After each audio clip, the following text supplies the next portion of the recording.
defense, do you have anything? Yes, Your Honor. Because we haven't had the pleasure of serving in your courtroom before, I just have a few questions regarding your preferences. Okay. First of all, should we ask permission before setting up visual aids in the well? Ask permission before setting up visual aids. This is also going to be a standing order. If whoever the opposing attorney is to the one using the demonstrative, you're free to get up and move around. You don't need to interrupt, just reposition yourself as you see fit. Yes, Your Honor. Next, may we direct speeches to Your Honor as if you were also the jury? Yes, direct all presentations to table. Yes, Your Honor. Finally, if an objection is sustained, should we assume the offending testimony has been stricken or move to strike? Do not assume anything, counsel. Please move to strike, otherwise it will remain the record. Yes, Your Honor. Next, if you could use the bench book that's been provided to you and flip to the stipulations tab, that should be the yellow tab. Okay. I'd like to direct your attention to stipulation 6 on the first page of that section, which states that exhibits 6, 11, 18, and 20 are all pre-admitted into evidence. It says a little bit more than that, counsel, but I'm assuming those are the exhibits you meant to use. Yes, Your Honor. Plaintiff, do you have a different interpretation of step 6? No.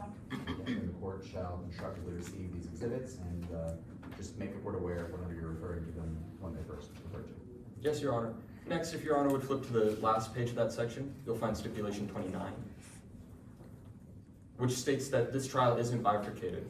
That just means that if the defendant is found liable as a result of today's proceedings, the plaintiff stands to inherit all of the decedent's estate. Yes, this is a Slayer statute case from what I understand, which means that damages have already been assessed. If Ms. Thompson is found liable, then she will not receive any of the inheritance. Yes, Your Honor.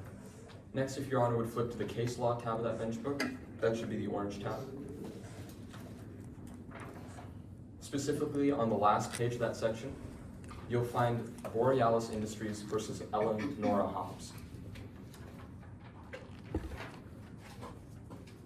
I do not see that case law, counsel. There's McDonald versus Tamu, Moore versus Tamu, and Caitlin B. White. Court's indulgence, Your Honor.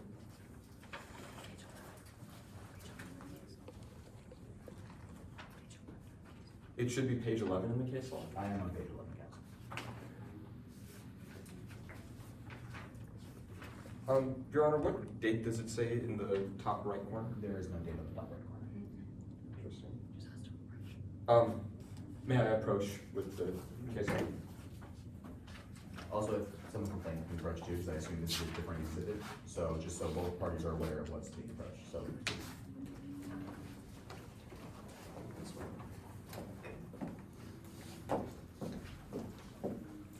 I assume there was an update to rules of evidence, not rules of evidence, case law that was provided as precedent for this case.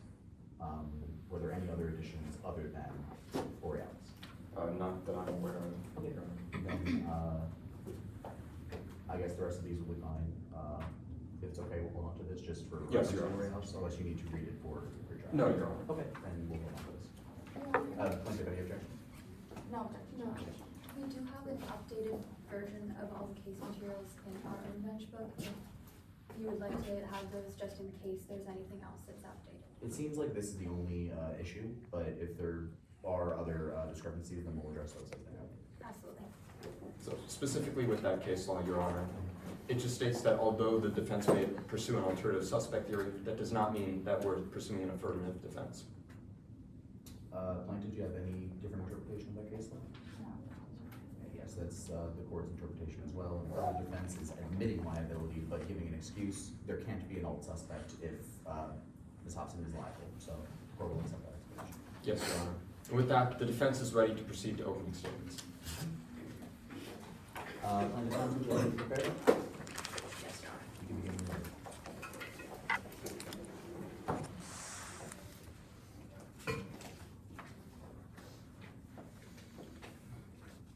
Good morning, Your Honor, opposing counsel, members of the jury.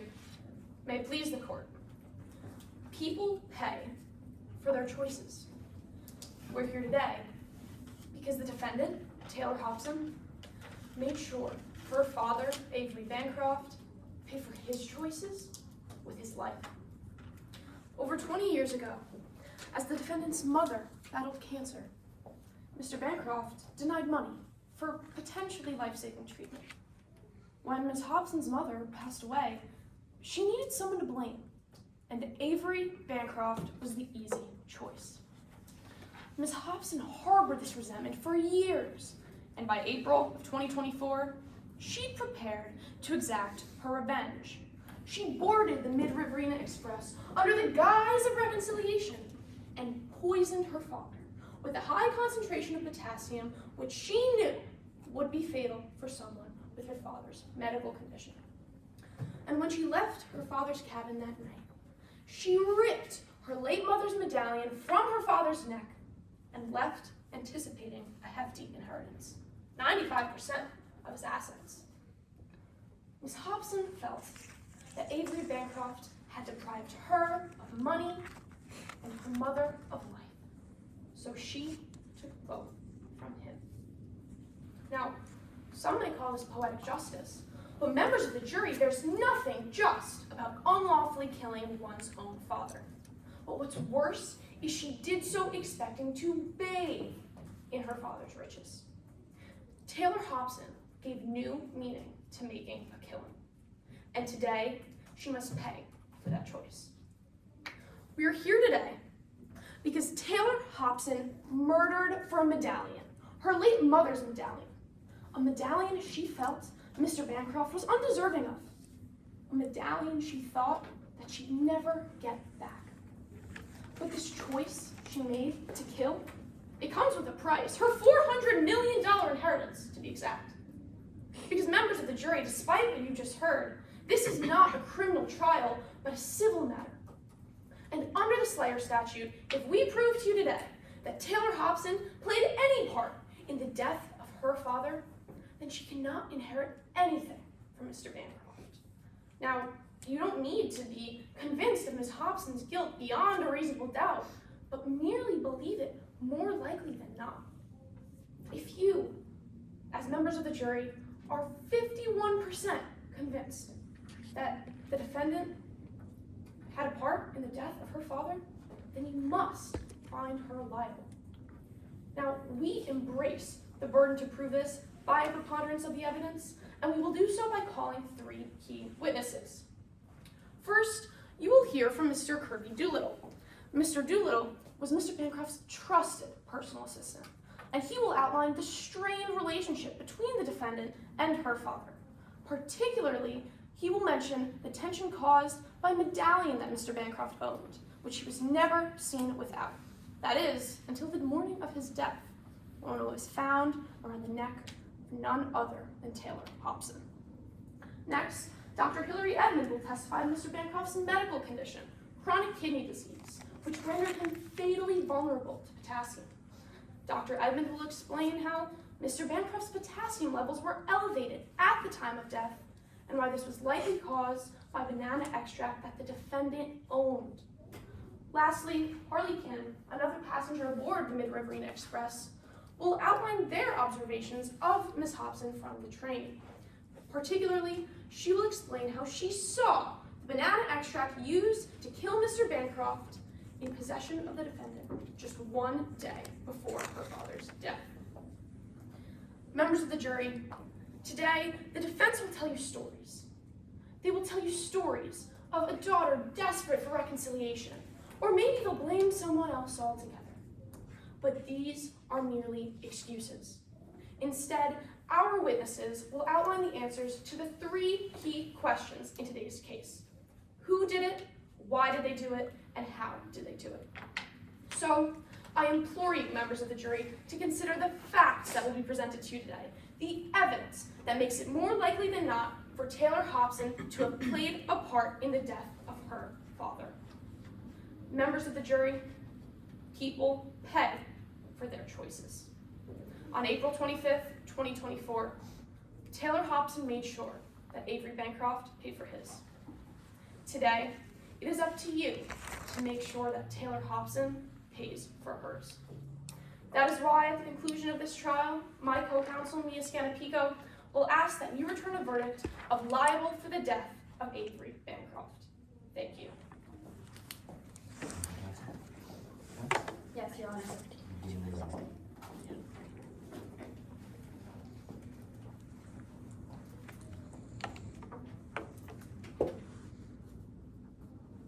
daughter didn't do this. His doctor did.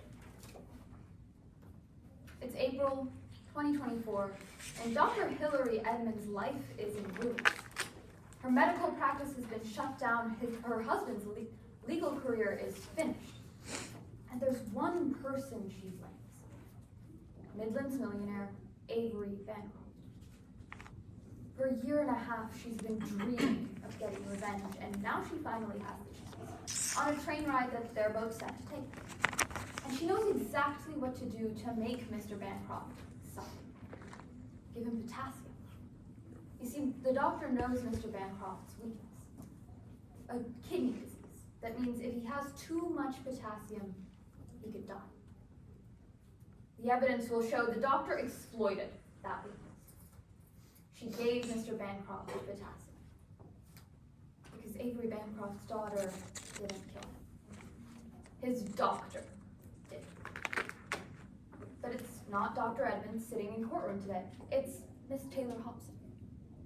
And members of the jury, there's one simple reason for that. Money. Because Avery Bancroft wanted a majority of his money to go to Miss Hobson. But if the plaintiff can convince you that Miss Hobson had a hand in her father's death, the plaintiff would get all of it. Hundreds of millions of dollars. But it's not enough for them to just tell you that Miss Hobson was involved in her father's death. They have to prove it to you by a preponderance of the evidence.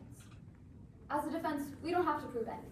We don't have to ask a single question or offer a single piece of evidence. It's the plaintiff's job to show you it's more likely than not that Miss Hobson had a hand in her father's death. That means that if by the end of this trial, you believe someone else could have killed Avery Bancroft, someone like Dr. Hillary Edmond, you must find for the defense. And we're confident that you'll do so when you consider three key aspects of this case. What the doctor wanted, what the doctor did, and what the doctor knew. So let's take those one at a time, starting with what the doctor wanted. Because members of the jury, you'll hear, I understand that it might seem strange that a doctor could kill their patient. But you'll hear that Dr. Edmond isn't the kind of doctor that you or I would go to for a checkup. In fact, you'll hear that she doesn't even practice medicine anymore. And that's because of Avery Bancroft. You'll hear that Mr. Bancroft ran a devastating smear campaign against the doctor and her husband, leaving them jobless, destroying their livelihoods, leaving them with nothing. That takes us to what the doctor knew. Because you'll hear that the reason Avery Bancroft died is because of a heart attack caused by a potassium overdose. And the only person who can tell you how that happened, it'll be Dr. Edmond. The doctor will tell you she knew Mr. Bancroft had a kidney disease that left him extremely vulnerable to potassium. That she knew consuming too much potassium could give him a heart attack just like the one that killed him. Which takes us finally to what the doctor did. Multiple witnesses will tell you that just days before Mr. Bancroft died, the doctor was seen with the murder weapon, a bottle of potassium. And that on the morning of Mr. Bancroft's death, Dr. Edmond was the first to respond. That Mr. Bancroft's life was in the doctor's hands, and even in his final moments, the doctor made sure she controlled whether Mr. Bancroft lived or died. Members of the jury, we're here to settle a financial dispute, to determine who gets Avery Bancroft's money. But I want you to remember that Avery Bancroft lost his life, that Taylor Hobson lost her father. The evidence will show that Miss Hobson played no role in her father's death. But Dr. Edmond, she wanted revenge. She had nothing to lose. Avery Bancroft's daughter didn't kill him, his doctor did. That's why at the end of this trial, my co-counsel, Amanda Parks, will ask that you come to the only conclusion supported by the evidence. Find Taylor Hobson not liable. Thank you. Defense counsel. Plaintiff, do you have any case chief prepared? Yes, Your Honor. The plaintiff calls Kirby Doolittle to the stand. Mr. Doolittle, Ms. Quaker, go ahead before you begin your direct, okay? Yes, Your Honor.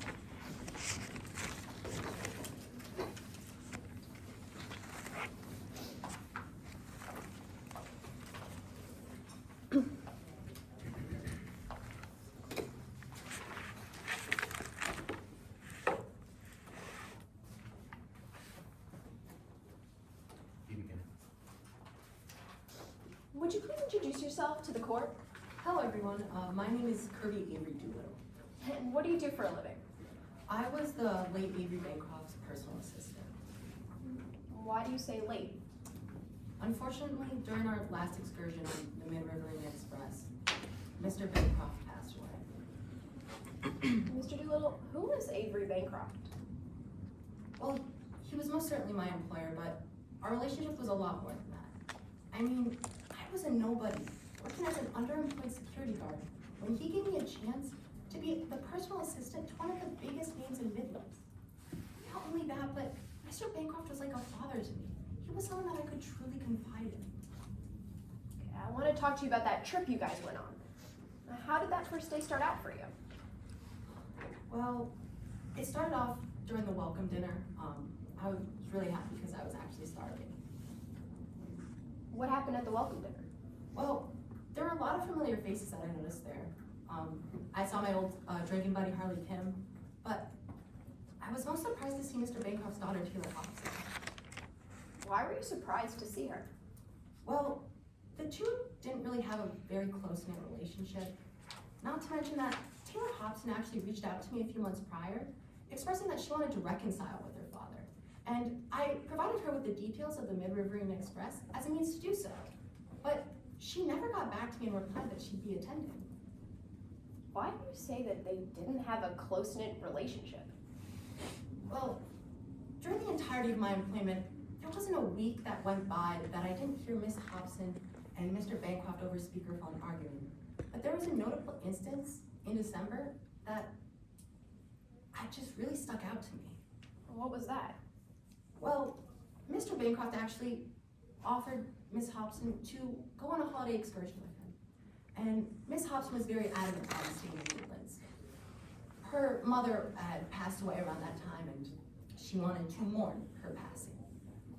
Mr. Bancroft wasn't adamant on that, and the conversation promptly ended with Miss Hobson calling Mr. Bancroft a heartless monster. Did they fight like that on the train? Yes, they did. Did that happen at the welcome dinner? It did, yes. We all had assigned seats, and by God's grace, or I suppose the will of the devil, Miss Hobson sat with Mr. Bancroft, and we all suffered for it. Why did you suffer for it? Well, I'm not one to eavesdrop. As soon as Miss Hobson came over, I made my way to the bar. I had to find some way to cope with the impending blow-up, and as I was going to get my drink, I saw Mr. Bancroft get up and storm off. And as I was going back to the table to collect his dinner, I heard Miss Hobson utter a notable phrase. What did she say? She said that people need to pay for their choices. When was the next time you saw the defendant? Well, the next morning, as I was helping Mr. Bancroft prepare for our excursion to the Silver City, I made my way to his room to see if he was prepared. And as I approached his cabin's door, I heard some shuffling inside. Did you find out what that was? I did. Miss Hobson, along with their partner, Kelly Dews, were in there, and I asked them what they were doing, and they said that they must have mixed up rooms, and they left promptly, but I noticed a lot off with the room. Like what? Well, Miss Hobson had a card in their hand that I hadn't noticed before, but I did ask them about it later. Not to mention that Mr. Bancroft's lockbox, the one where he kept his will and other personal documents, was not only out of place, but the lock had scratches on it that I hadn't noticed before. Mr. Doolittle, would you recognize that card if I showed it to you now? Yeah, I would. Your Honor, let the record reflect that I am approaching my witness with what has been pre-marked as Exhibit 38. May I approach opposing counsel on the bench? Yes, please.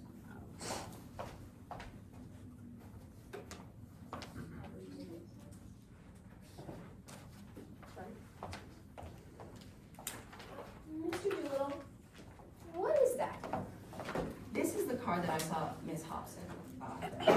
Is it a fair and accurate copy since the last time you saw it? Yes, you can tell by the smiling diamond on the front. And Mr. Doolittle, when was that card dated? April 25th, 2004. And who is it by? A. And who is it for? T.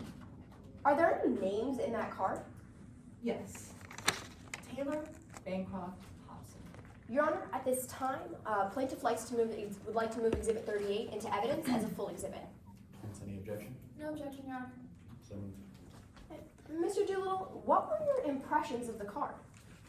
Well, it was not like any card I've seen before. Let me just say that. Why is that? Well, I mean, the person writing this card got the person's birthday wrong. I mean, I'd be pretty peeved if my father got my birthday wrong. Not to mention that there were a few notable phrases that just didn't match up with what a birthday card should have. Like what? Well, the first being that I won't pay for the choices of you and your mother. And the second being that people pay for their choices. I want to talk to you about the day exactly 20 years later, April 25th, 2024. How did that day start out for you? Well, I woke up early in the morning, made my way to Bancroft's cabin once again. His door was slightly ajar, so I thought he went for an early morning coffee run and went to go and check in on him. And as I entered, I found Mr. Bancroft unconscious, clearly experiencing a medical emergency. Did anyone come to help? Yes, I mean, I went into the hallway and screamed my head off, and Dr. Edmonds came in. She looked concerned and told me that she'd help and assist Mr. Bancroft to the best of her ability and was performing CPR. And unfortunately, they were unsuccessful. Did anything seem wrong about the situation? You know, yes. I mean, in all the time that I worked for Bancroft, he had this distinct medallion. He never took it off. I mean, no matter how much I wanted him to, because, I mean, it was a fashion no, but, like, it wasn't there the way he did. Would you recognize it if I showed it to you now? Yeah, I would. Your Honor, let the record reflect that I am approaching my witness with what has been pre-marked as Exhibit 17. May I approach opposing counsel on the bench? You may. Your Honor. Mr. Doolittle, what is that? This is Mr. Bancroft's medallion. Do you know where he got it from? He never really said specifically. He did tell me that he got it from a loved one that had since passed away. Objection, Your Honor, to Tuesday. Your Honor, may I respond? Yes. This is only going for the subsequent action and effect on the listener of Mr. Doolittle. It doesn't matter whether the medallion was in fact from a loved one. It was just Mr. Doolittle's impression that it was. What's the subsequent action, counsel? That after hearing that this medallion was from a loved one, he believed that Mr. Bancroft wore a medallion consistently from a loved one. It's the effect of the listener. I apologize. It is not subsequent action. Response, Your Honor? Yeah. Your Honor, I don't believe that is sufficient action for this to qualify under subsequent action. Your Honor, the belief of Mr. Doolittle, furthermore, has no relevance on today's proceedings. I believe this is hearsay being used for the truth of the matter asserted, that this medallion actually came from a loved one. Counsel, I'm leaning towards the defense right now. I'm not really following why or how this goes towards the effect that it had on Mr. Doolittle. Your Honor, this witness just testified that that Mr. Bancroft wears this medallion every single day. Mr. Doolittle asked why, and Mr. Bancroft responded that it was given to him by a loved one. That goes to show that this medallion was important to Avery Bancroft and is only going to the effect of Mr. Doolittle and his impressions of Avery Bancroft. Response, Your Honor? No, here's what I'm gonna do. I disagree that it goes to the effect on Mr. Doolittle, but based on your description there, it does sound like a circumstantial evidence of Mr. Bancroft's mindset regarding this medallion, so I'm going to let it in for that extremely limited purpose. That this medallion is important to Mr. Bancroft. Its history, the jury will be instructed not to take that at its face value. Your Honor? That is kind of hearsay. At a different point, this medallion will be used for different reasons, but under this witness, it is only being brought for his impressions of Mr. Bancroft. That's fine, we can address any issues as they come. Yes, Your Honor. Your Honor, motion to strike the testimony? No, well, I'm gonna let it in a closed statement as far as, evidence of Mr. Bancroft's mindset regarding this medallion. I understand. But the jury will be instructed not to take Mr. Bancroft's words literally as far as this medallion's, origins. Yes, Your Honor. Now, Mr. Doolittle, were you able to continue working for Bancroft Estates after Mr. Bancroft's death? You know, I thought I might be able to serve Miss Hobson like I served her father, but she promptly let me know the first day of her being the interim CEO of Bancroft Estates that I would not be continuing my employment there. What did she say, Mr. Doolittle? Well, she said that the only decent thing that Mr. Bancroft had ever done for her was to die. That was certainly the only birthday present that she'd gotten in years. Nothing further, Your Honor. Let the record reflect that I am now retrieving the exhibit from the witness. Has it addressed the evidence? Yes, Your Honor. You can be ready.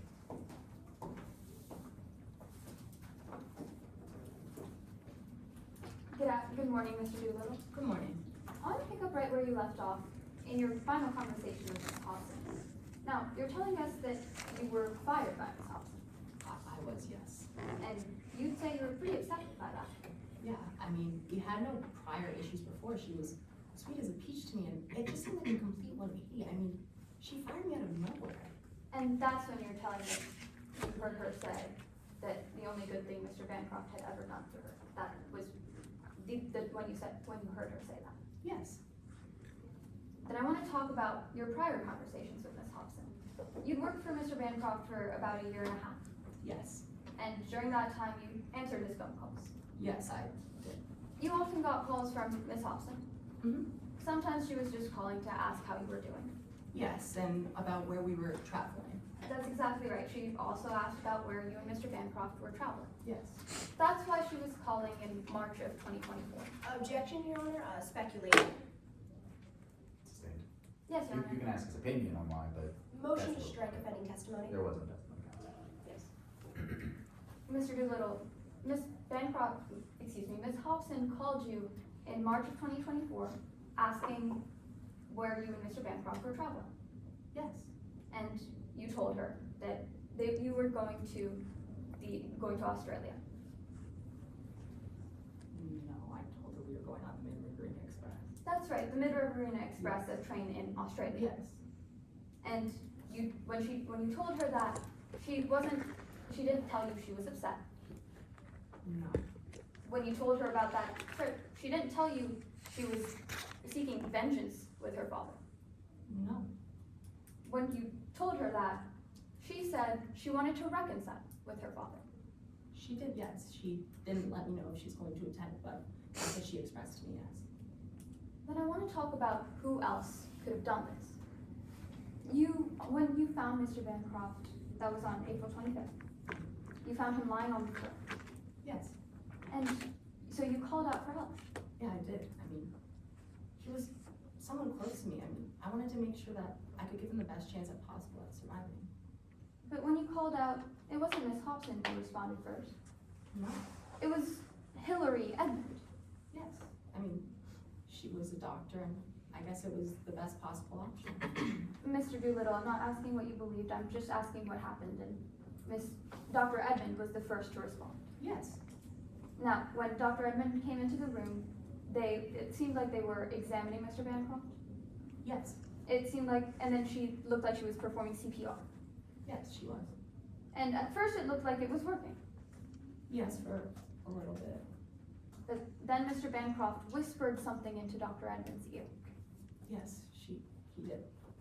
You don't know what he said, I don't know. I was too far away here. but you know that when he did, Dr. Edmond stopped resuscitating him. She did, yes, for a moment. And Dr. Edmond was the one to declare Mr. Bancroft dead. Yes, she was. I want to talk about who might have killed him. Because when Dr. Edmond entered the room, she didn't seem surprised to you. Objection, Your Honor, speculation into the mindset of Dr. Edmond. Response, Your Honor. No, explain please. The question was, didn't seem surprised.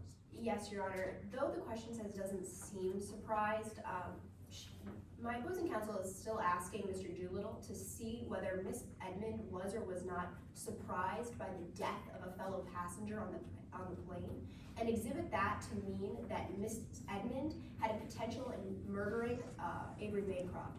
When someone is dead, it is reasonable to assume that it's surprising, and to have Mr. Doolittle testify as to whether or not Miss Edmond was surprised that this happened is speculating into her mindset. Now you can respond. Yes, Your Honor. As you said, I'm only asking Mr. Doolittle to testify to whether Dr. Edmond seemed surprised. That's his rationally based perception of Dr. Edmond's face, of what she looked like, of how she acted. I'm not asking him to testify to her mindset, just what he saw. Your Honor, may I respond? Yes. At this time, it would be improper for opposing counsel to ask whether Miss Edmond was or was not surprised after the death of Avery Bancroft. The plaintiff is going to call Dr. Edmond. If they want to explore about Miss Edmond's reactions to the death of Avery Bancroft, then they should do so in a more timely manner.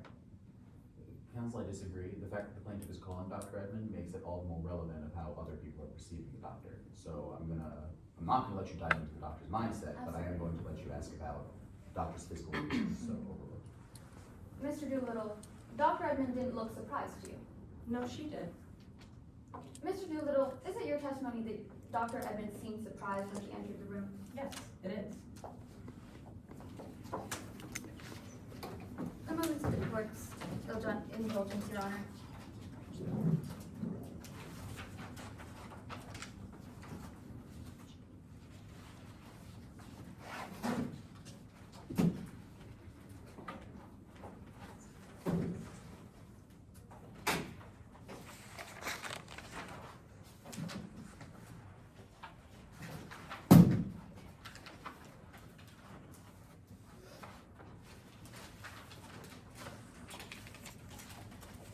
Apologies, Your Honor.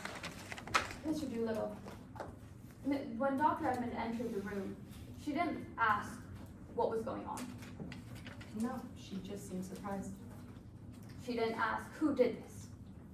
No, I mean, she didn't. When the doctor entered the room, she said, "Well, that was fast." Yes, she did. Objection, Your Honor. Hearsay. Your Honor, we're not using this statement for the truth of the matter asserted. What the truth of the matter of this statement is that the medical emergency occurring was actually fast. We're not using it to prove that statement. We already know what the timeline of this event was. We aren't using this statement to prove that anything happened fast or that it didn't happen fast. What we're using this for is the fact that it was said.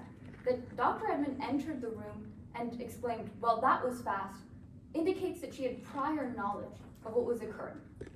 If you'd like, I can point you to some case law that tells us. Do, because that explanation tells me that you are using it for the truth of the matter. The doctor Absolutely thought not. it was fast.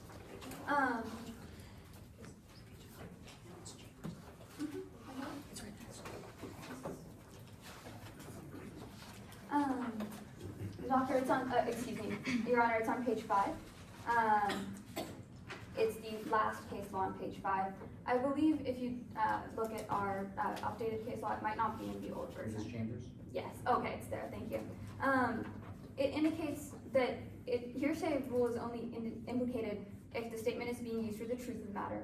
It only matters if the only reason we're using it is for the fact that the statement was said, the hearsay rule doesn't apply. We're only using this for the fact that it was said.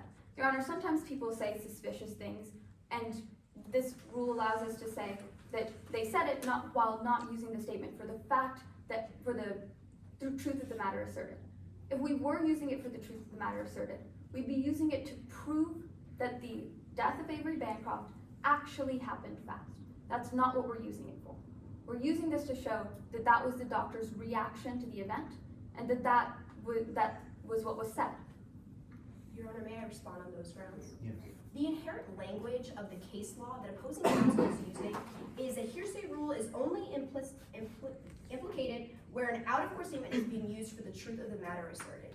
And while opposing counsel is saying that they are not using it for the truth of the matter, but rather a reaction, they are specifically saying that they're using the "well, that was fast" to demonstrate that what happened to Avery Bancroft was fast, and that did not surprise Avery Bancroft. This is a direct contradiction and is hearsay, which is a statement being brought for the truth of the matter.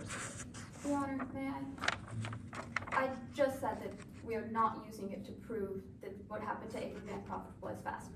In fact, Dr. Edmond is going to come up here and testify to the timeline of events, and we're not contradicting that. We're not questioning that.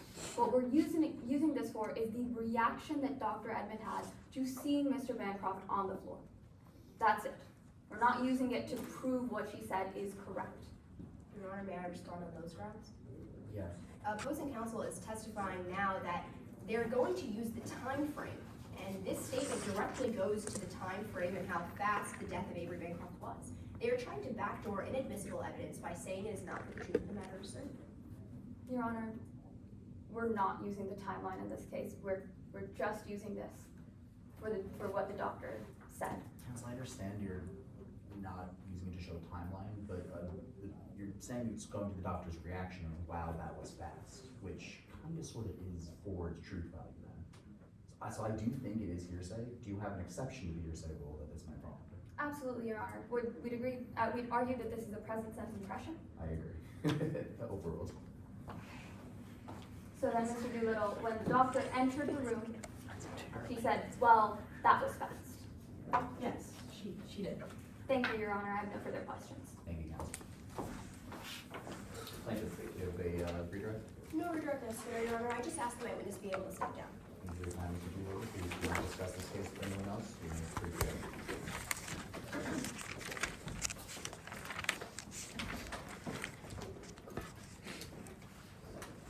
Does the plaintiff have anyone further to talk? Yes, Your Honor. The plaintiff calls Dr. Hillary Edmond to the stand. Dr. Evans may take his hand, similar to what you put earlier.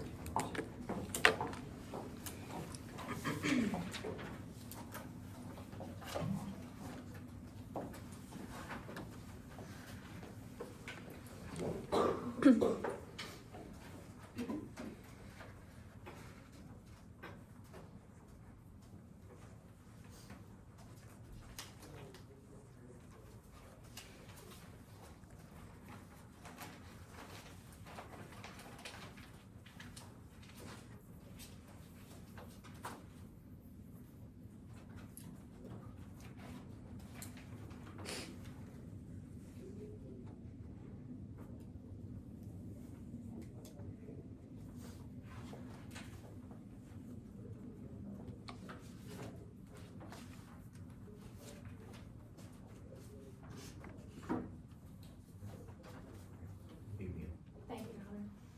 Good morning. Could you please introduce yourself to the court? My name is Hillary Edmond. Could you tell us a bit about yourself? Of course, I'm a doctor. I specialize in pulmonary medicine, but I'm also an avid mountain climber. Subsequent to the Peace in the Mountains, I was one of these distressed medical for me. And why are you here today, Dr. Edmond? Well, I was on board the Mid-Riverine Express train back in April. I was actually the one who treated Mr. Bancroft on the morning of April 25th. So the plaintiff asked me to create an expert report, kind of talk about my observations. Could you tell us a bit about your educational background? Sure. I got my bachelor's in biochemistry from Colorado College. I got my medical degree from the Strict School of Medicine. Then I got my medical license, my 3-year residency, and my 2-year internship at the University of Alaska Hospitals. Great mountains out there. Do you have any other relevant professional experience in the medical field? Oh my goodness, plenty. I actually own my own practice, Edmond Pulmonary Associates.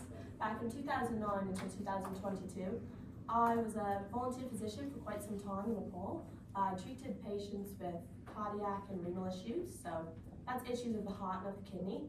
And then I also have various certifications, certified in pulmonary medicine, emergency medicine, as well as internal medicine as well. And what materials did you review in preparation for today's case? So the relevant ones that I reviewed for my report was Mr. Bancroft's medical record, his autopsy report, his death certificate, and then a label for a banana extract. Well, did you use any method in your review of this information? I did. All methods of observation and analysis are widely accepted in my field. and any conclusions I reached were met with a reasonable degree of scientific and medical certainty. Did you reliably apply this method to the facts in today's case? Of course, And is it the gold standard in your field? it is. All right, Dr. Edmond. In regards to today's case, are you familiar with Avery Bancroft? So I am. I kind of knew him before I went on the Mid-Riverina Express though. He was never quite my cup of tea. We both lived back in Midlands for a while, and he had funded a political campaign of an opponent running against my husband. My husband was running for the Midlands Supreme Court. Unfortunately, my husband kind of became victim of an ad campaign. It damaged his reputation. He ended up losing the campaign. My practice also came under fire. I was eventually forced to close it down. But other than that, I also ran into him again on the Mid-River Express. Like I said, I had treated him on the morning of April 25th and familiarized myself with his medical records after doing so. Let the record reflect, I'm approaching my witness with what has been pre-admitted for stipulation 6 as exhibit 20. Permission to approach opposing counsel. If it's pre-admitted, you don't need to approach those counsel. It's just posted. John, I'll have a copy. What have I handed you? This is Mr. Bancroft's medical record. Is there anything of note in this record? It talks about his diagnosis with something called chronic kidney disease, or we call it CKD for short. It says that potassium would have been fatal to him, and also that Taylor Hobson was present for the whole conversation. Doctor, what is chronic kidney disease? Well, you first have to understand how the kidneys function in our body. So the kidney's primary purpose is to filter out excess toxins and substances that our body doesn't need. Things like potassium would be one of those substances that must be regulated. But diseased kidneys, like those in patients with chronic kidney disease, they can't perform that function reliably. So those toxins begin to accumulate, and it can cause associated health complications. One of those is called hyperkalemia. What's hyperkalemia? Essentially, it just means that the potassium levels in the bloodstream are just too high. Look, eating a simple banana doesn't raise the levels of potassium high enough. That's not good enough. You have to have substantial amounts of potassium in the bloodstream. Hyperkalemia has several different stages that vary. Some of the more complicated health risks with it are cardiac arrest. And if it's so dangerous, are there any treatment regimens to help avoid becoming hyperkalemic? There's quite a few. Mr. Bancroft was actually implementing a few that I observed on the train. He was taking a powder, which is used to lower potassium levels in the bloodstream. He was also taking a pill that I've known CKD patients to often take. And then he informed me that he was also working on eliminating potassium from his diet. Did Mr. Bancroft exhibit any signs of hyperkalemia during your time together on the train? No. From the few days that I saw him, he appeared to be in good health. He didn't show any symptoms or signs until the 25th hour, the morning of. He was experiencing cardiac arrest, which I believed was as a result of his chronic kidney disease. And, well, how do potassium levels progress to severely hyperkalemic? So, like I was saying, potassium isn't a substance that's naturally created in your bodies. It has to be ingested through the foods we eat. But like I was saying, a banana, that's not good enough to raise the levels high enough to the level that Mr. Bancroft exhibited. You would have to ingest an extremely high concentration of potassium. Did you review anything in today's case that could have caused this spike? There was one thing, it was a label for a banana extract. I thought that could have been something that would have been capable of raising those potassium levels. Did you recognize this label? I would. Let the record reflect, I'm approaching a witness with what has been pre-marked for identification purposes as Exhibit 40. Permission to approach opposing counsel? Yes. Would Your Honor like a copy? Is this that label you were talking about? It is. Has it been altered in any way since you last saw it? No. Your Honor, at this time, the plaintiff asks to move Exhibit 40 into evidence as a full exhibit. Defense, any objections? No objections, Your Honor. So, Doctor, have you ever seen this label before your preparation for today's case? I had actually. It was on April 23rd. A few of us took an excursion off the train to a little town called Hondorf. It's a little shopping town, you know, looking for bits and bobs in some of the shops. And I saw Taylor Hobson holding a bottle with this label on it. I remember she was asking an employee if there was anything stronger in the back. Now, in regards to today's case more specifically, when would Mr. Bancroft have had to ingest these high concentrations of potassium, like you mentioned? Sure. So, Mr. Bancroft began experiencing cardiac arrest at about 5 a.m. on April 25th. That's when I found him in this cabin. But when a patient begins experiencing these symptoms of severe hyperkalemia, it usually means they ingested a high concentration of potassium about 90 to 120 minutes previous to the first symptoms. So if you work backwards from 5 a.m., he would have had to ingest it somewhere between 3 and 3:30 a.m. on April 25th. All right, I'd now like to move away from your expert testimony here today and talk a bit about your personal observations from the train. Sure. Did you see Mr. Bancroft with anyone on the night of April 24th? I did actually. It was about 11 p.m. I was in the lounge with my nightly cup of tea, and I just heard a screaming match down the hall. These two voices I heard constantly throughout my days on the train. It was Mr. Bancroft and Taylor Hobson. Did you hear anything they said to each other? Oh my goodness. Insult after insult after insult. I remember hearing Taylor call Mr. Bancroft a cold-hearted old man, and then it just got extremely heated. She said, "You can't do this to me, you owe me." That was enough for me. I was knackered. I went to bed. Was that the last thing you heard that night? That night, yes. But the next morning, when I woke up at 5 a.m., it was to the screams of Mr. Bancroft's assistant, Curly Doolittle. He was the one that led me to Mr. Bancroft in his cabin. And that's when I saw him on the ground, just unconscious. What did you do next, doctor? I mean, it was shocking. I wasn't expecting to be needed in my medical capacity while on the train. But, you know, in a state of medical emergency, I did what anyone could have done in that position. I immediately began to administer CPR, given that he looked to be experiencing cardiac arrest. I did so for about 30 minutes. I was assisted by Mr. Alex Silva on the train. To my knowledge, he was an EMT. But we checked his pulse, we listened to his breathing, nothing improved. And after 30 minutes, I called his time of death at 5:42 a.m. on April 25th. Was Mr. Bancroft unconscious the entire time you treated him? Pretty much. Except for one brief moment, he regained consciousness and he just said one word to me before he went unconscious again. Dr. Edmond, what did he say? He just said, "Taylor." Thank you, Your Honor. No further questions. Defense, their cross-examination. Yes, Your Honor.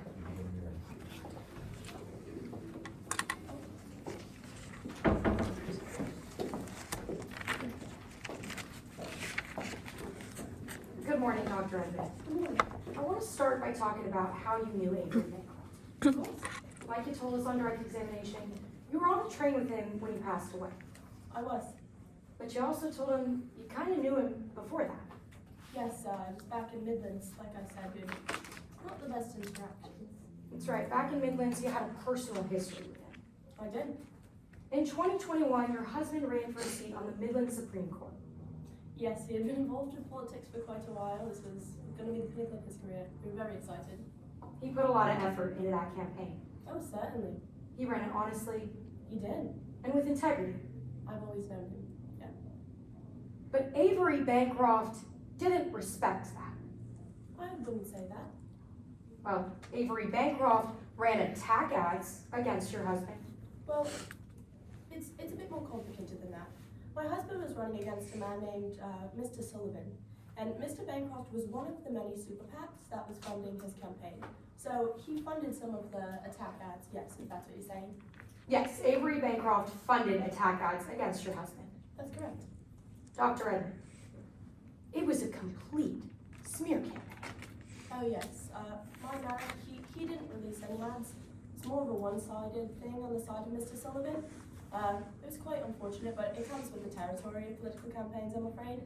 You're telling us it comes with the territory, but Avery Bancroft made up lies about your husband. Yes, some things were certainly not truthful. He forced your husband to retreat from public life entirely. Not quite. So, after my husband lost the election, that's when he retreated. He was a bit demoralized by the whole situation, but he's always been on his bounce back. You said he was a bit demoralized and bounced back, but you'd agree your husband was forced into depression because of these ads. He he was going to. Objection, Your Honor, more prejudicial than probative to the word forced. How is the word forced substantially more prejudicial? I believe this would inflame the passions of the jury by suggesting that Mr. Bancroft forcefully did something to the witness's spouse, while this is not the case, nor can opposing counsel prove it to be, and therefore I think it's substantially more prejudicial than probative, the language of which the counsel is asking these questions. Response? Yes, Your Honor. In order for testimony to be excluded under Rule 403, it must be substantially more prejudicial than it is probative. The probative value of this testimony is it goes to show that Dr. Edmond had a motive and had a reason to want Avery Bancroft dead. There is no prejudicial effect of this testimony, as Avery Bancroft isn't on trial. It's not going to mislead the jury to misinterpret the facts, because it's not Avery Bancroft on trial, it's Ms. Hobson. Therefore, this can't be excluded under Rule 403. May I respond, Your Honor? Yes. I'm not objecting to the line of questioning. I understand that bias is important, but this is extremely relevant language because they are using this fact to go to the motive behind the entire defense's contention, and therefore I think that the language that is used in eliciting this bias has to be uninflammatory for the jury. Otherwise, it will mislead them into developing conclusions that might not be true. If you think the word force isn't true, counsel, then the witness is free to say that. If what's important is if the witness believes that the word force is accurate, so I'm gonna overrule the objection. Dr. Edmond, I'll ask you again. Your husband was forced to retreat from public life entirely. Like I said, he wasn't forced. He decided to retreat after he lost his political campaign. But it wasn't by choice, necessarily. His public image was ruined. Yes, the ad campaigns were quite brutal. My husband, he decided to take some time off from the political arena as a result of this campaign. All right, Dr. Edmond, I want to be clear, because your husband isn't the only person who Avery Bancroft hurt. No, like I said previously, my medical practice came under fire as well. It's quite unfortunate. That's right. Those ads targeted you also. They did. They killed your reputation. I wouldn't say they killed my reputation, but they certainly had a substantial impact in the Midlands community. Let's break down that substantial impact, Dr. Edmond. Like you told us on direct examination, you had medical practice from 2009 to 2022. I was quite proud of it, yes. But then you lost most of your patients. Yes, so these ad campaigns, they targeted my reputation, comes with the field. I didn't acknowledge that when my husband was running. But I kind of lost a lot of them as a result of these ad campaigns, and I was forced to close it down. That's right, you were forced to shut down your medical practice. I mean, no business, no necessity to keep it open. So yes. Dr. Edmond, you were unemployed for 18 months. Yes, so you see, Mr. Sullivan had quite an impact in the Midlands community after he won his political campaign. Most of the employers that I tried to apply to believed that they would face repercussions at the hands of Mr. Sullivan. So unfortunately, yeah, Mr. Sullivan had an impact on my career where I was not able to be hired in the Midlands for quite some time. Mr. Sullivan, whose ads were funded by Avery Bancroft. Correct. Now, Dr. Edmond, at the hands of Avery Bancroft, you were left with nothing. I wouldn't say it was at the hands of Mr. Bancroft alone. It was mainly Mr. Sullivan's political campaign that left an impact on me and my husband. But you and I can both agree that you blame Avery Bancroft for that. Along with Mr. Sullivan, yes. The pair of them were responsible for the ad campaigns, so I put most of the blame on the two of them. All right, Dr. Edmond, I want to talk about what you knew about Mr. Bancroft. Sure. Like you told us on direct examination, you know he had chronic kidney disease. So I didn't know that before I went on the train, but Mr. Bancroft informed me second to last day of the trip, yes, that he had chronic kidney disease. And that disease, it makes it hard for the kidneys to filter things out of the system. Absolutely correct. Things like potassium. Of course, yeah, among other things, but potassium is definitely a main concern for patients with chronic kidney disease. So something a normal person could eat or drink might be harmful to Mr. Bancroft. Not necessarily. So, like I said, something like a banana or an avocado, things with potassium in it at normal levels, that doesn't impact a patient with CKD necessarily, at least not one with the chronic kidney disease that Mr. Bancroft had. He would have to ingest an extremely high concentration of potassium, Something like that portal that I showed you earlier.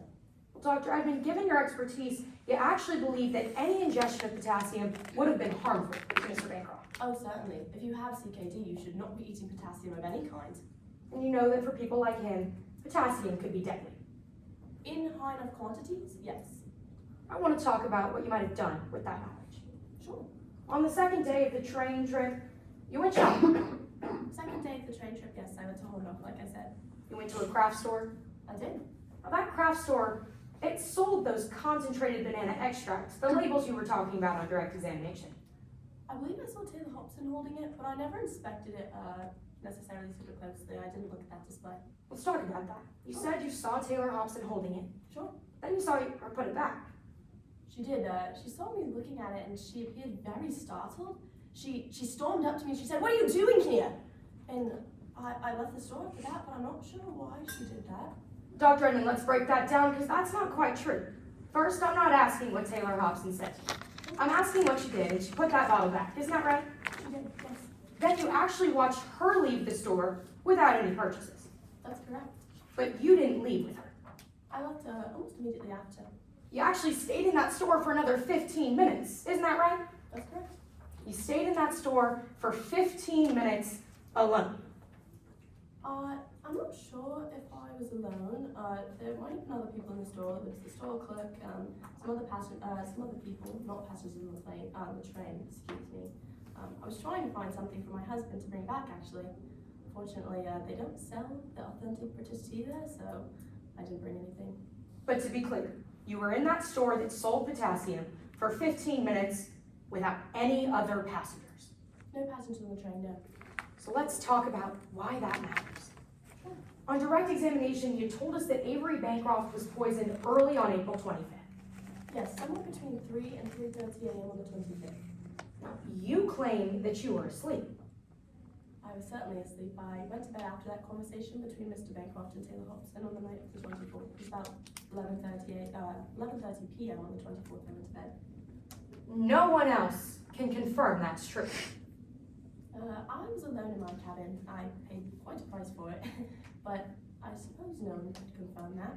So, Dr. Edmond, if you left your cabin at 2 a.m., as far as you know, you're the only person who would know that. I didn't leave my cabin at 2 a.m. If you left your cabin at 2 in the morning, and you walked into Avery Bancroft's cabin, as far as you know, the only person who could corroborate that would be Avery Bancroft. I'm not sure about that. Other people were awake well after me. I wasn't the only one. A few people were sitting in the lounge doing various things. Well, you're saying that people were sitting in the lounge, but you just told me you were asleep. So as far as you know, no one else can confirm your story. Objection, Your Honor. Asked and answered. Overruled. The witness has not answered any of these questions. Dr. Edmond, I'll ask you again. You just said that people were in the lounge, but you're saying you were in your cabin, so I just want to be clear. As far as you know, no one can back up what you're saying. No, I went to bed. So as far as you know, Dr. Edmond, if you went into Avery Bancroft's cabin and poisoned him with potassium, the only person alive who can confirm that you did it is you. I'm sorry, Counselor. I would never poison Mr. Bancroft. I'm unsure of what you're saying, but if I was awake, I suppose no one would have seen me, but I was asleep and I certainly did not poison Mr. Bancroft. Dr. Edmond, I just need a yes or no. The only person alive who can confirm what you're telling the court today is you. Sure, that I was asleep? Sure. Thank you. I have nothing further, Your Honor.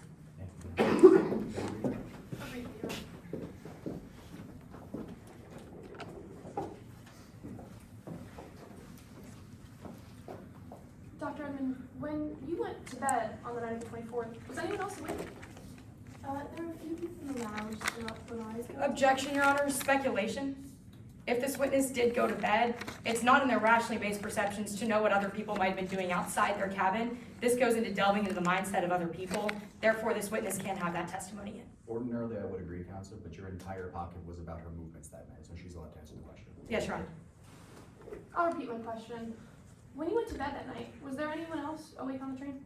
There were several people still awake and outside of the cabins when I headed to bed, but I went to bed about 11:30 p.m. that night. So is it possible that while you were in your cabin, other people were not in theirs? Oh, certainly. Thank you, Your Honor. No further question. Is there a recross based on that? We have no recross, Your Honor. If your time's out, please do not discuss this case with anyone else. You are free to go. Thank you. Does the plaintiff have anyone further? Yes, Your Honor. This time the plaintiff calls Harley into the stand. Just wait for the governor, okay?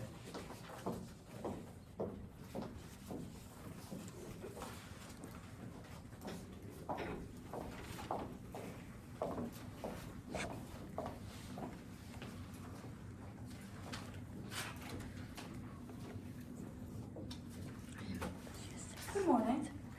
Please say your name for the court. My name is Harley Kim. Miss Kim, could you please tell us what you do for a living? Sure. So I'm a very passionate photojournalist for the Bliss News Network. You know, I'm very proud of what I do. I feel like if I don't ask the big questions, then who will?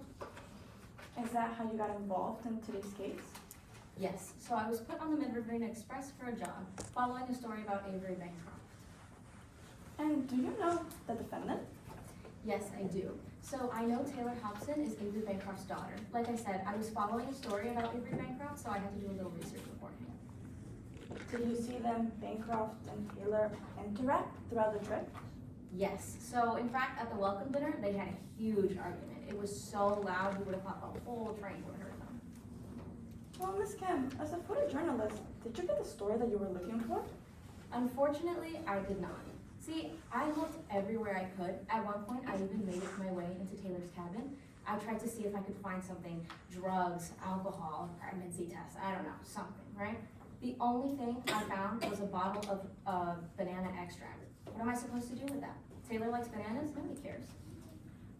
Banana extract, and would you recognize if I showed it to you today? I definitely would. I was particularly upset when I could only find that. Let the record reflect, I am approaching the witness with the president. Entered as exhibit 40, may I approach, I think we have it already. That's this. Yes.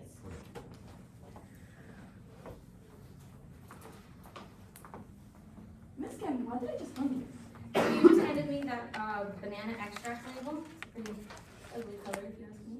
Not very newsworthy. And Miss Kim, where did you find this again? So I found this in Taylor's cabin. Well, now I want to move on to the day of the 25th, the day that Bancroft died. Did you speak to Taylor Hobson that day? So I did. You know, it was a bit of an odd conversation. Like I said, I'm a photojournalist, so I've been taking pictures throughout the trip, trying to find anything I could. But Taylor had approached me asking if she could buy those pictures off of me, and if I could delete my own copies. Was this after her father had just died? Yes, it was. And how did you respond? So, here's the thing. I know that Taylor's father had just passed away. My parents have also passed away. I understand how complicated the grieving process could be, right? So when she asked me what I thought to be an odd request, I wasn't gonna say no. She was grieving, you know? So I let her buy them off of me. And did you have any other conversation with her? Yes, so in that conversation, when she asked to buy those pictures off of me, I know she was holding a medallion. It looked a little beaten down, old, it looked broken at the top, I don't know. So I offered to help her fix it. And would you recognize the medallion if I showed it to you? I definitely would, it was pretty memorable. Let the record reflect that I am approaching my witness with my affected exhibit 17. Miss Kim, what is this? So this is the medallion that is in a bit rough shape that Taylor was holding and that I offered to fix. And why did you offer to fix this medallion? So like I said earlier, the medallion seemed to be in a bit rough shape. The top of it was like snapped, like someone had yanked on it too hard or something, I don't know. I offered to help her fix it, but she said she had her own tools to fix it, so I left it alone. And on that same day, on the 25th, did you do anything else? Yes, so aside from the act of death happening right in front of me, there was a bit of chaos going on. You know, someone's dying on the floor, there's someone trying to resuscitate him, there's people around, it's a bit of chaos, but on the floor in that cabin, I found a note. No, and would you recognize the note if I showed it to you? Definitely would, another very memorable thing. Another fact that I am approaching. My witness is be admitted as exhibit 37. Is it agreed, counsel? Yes, Your Honor. May I approach for the first time? And Ms. Kim, could you please tell us where you found this note? Sure, so I found this on Avery Bancroft's floor in his cabin. And was Avery Bancroft living there? I believe so, if it was in his cabin, yeah. And Miss Kim, what does the note say? So it says time to pay for your choices. No further questions, Your Honor. Permission to retrieve. Cross.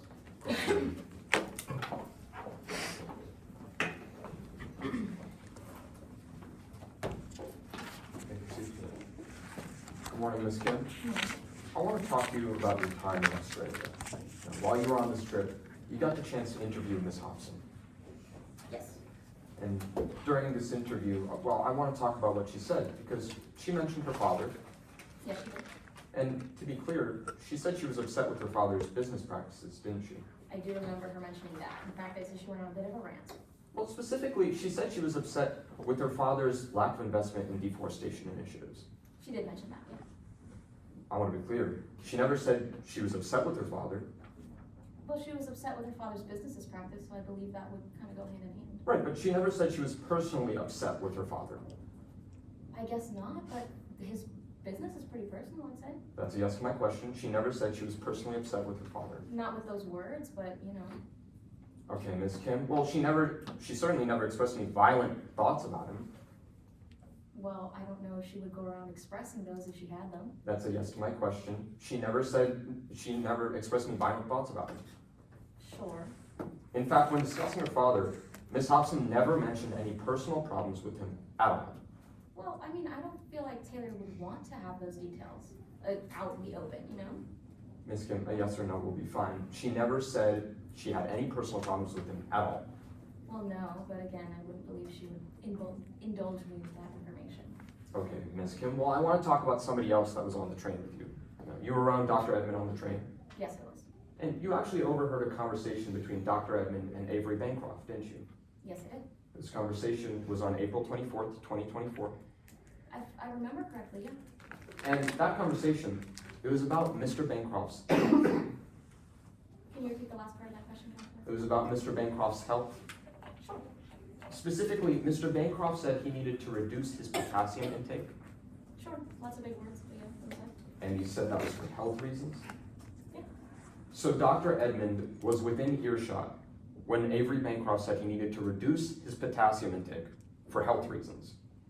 Yeah, and so was I, and probably other people. But Dr. Edmond was the only other active participant of this conversation. That's true, but I'm sure other people could have heard. Right, well, I want to talk about what you can tell us about potassium in this case. Because on direct examination, you said that you found a bottle of potassium, a bottle of banana extract in Ms. Hobson's cabin. Yes, you can tell by the banana on the label. But Ms. Kim, you're a journalist. Yes, I am. You appreciate the value of a good story. Absolutely, I do. And you know that if you can break a good story, it's good for your brand. Of course, Counselor, but I'm not gonna break that story here. I'll tell you one thing. I would never willingly put myself on the witness stand like this. I was subpoenaed. I wouldn't be here otherwise. That's a yes to my question. You know that if you can break a good story, it's good for your brand. Sure, but not right now. And you know that if you can sell a good story, you can make a lot of money. Definitely, but not right now. Miss Kim, you snuck into Miss Hobson's cabin. That I did. You didn't ask anyone to go with you. No. You went in completely alone. That's true. And as far as you know, you're the only person that could corroborate your story. Well, yeah, I guess so. Well, I want to talk about why that matters, because you know that Dr. Edmond was staying in cabin 7, Sure. but you didn't search her cabin. Why would I? Miss Kim, you don't know if Dr. Edmond had a bottle of banana extract in her cabin. No, I wasn't there to follow a story about Edmund. I was there, sorry, Dr. Edmund. I was there to follow a story about Avery Bancroft, and since Taylor Hobson was related, that's why I wouldn't. Otherwise, I wouldn't really be investigating any other passengers. But that's a yes to my question. You can't tell us if Dr. Edmond had potassium in their cabin. That's true for anybody else. You can't tell us about anything that Dr. Edmond had in her cabin at all. No, I didn't go into her cabin. Thank you, Ms. Kim. Your Honor, I have no further questions. Is there a redirect? No regret, Your Honor. I just asked my witness to get out. If you're time that, please do not discuss this case with anybody. Thank you. Plaintiff, have anything further? At this time, the plaintiff rests this case. Is defense ready to get started, or do you want to keep recess? The defense would request a 5-minute recess, Your Honor. How are we doing on time, please? Yeah, all loss is 12:48, so we're doing okay. Maybe like a 5-minute one would be better. What time is it now? Just 11 o'clock, right? Yeah, 11 on the dot. on We have an 11 hour on the and dot. 48 minutes. Hour and 48. All right, come back at 11:06.